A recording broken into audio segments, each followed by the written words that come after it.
So one of the questions I was asked is if I have any horses that don't get along, and how do I make my horses more friendly towards each other? So I have a couple of horses that don't really play well with others. At this point, as far as the herd is concerned, they all get along pretty well. They've been together for a significant amount of time. But usually it's like when I'm bringing in a new horse, how does that particular horse interact with those new horses?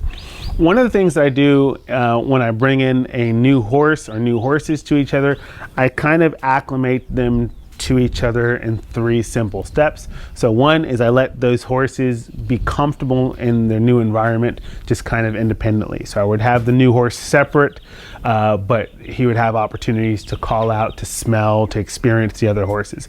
Then the next step is to introduce them kind of over a fence, and I'll do that in about 3 different introductory sessions where I bring that horse up and I let them experience, communicate, talk, whinny, strike at each other, or whatever.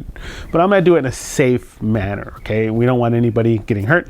And then the third step is I will work those horses together, like in an arena or in the pasture, where I'll just kind of send them around together. So if I'm introducing 2 horses, I'll turn them both loose in the pasture. I'm not going to do what most people do, which is step back and let them duke it out.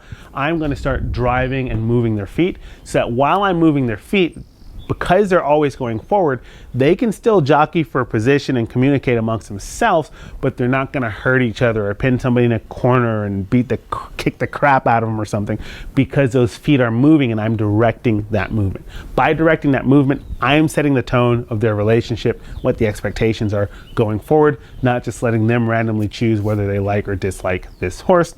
And while I'm setting that tone, they're able to work some things out with themselves together, so that they are more likely to be successful and work together, because right now they're working together when they're listening to me instead of working against each other and fighting one another.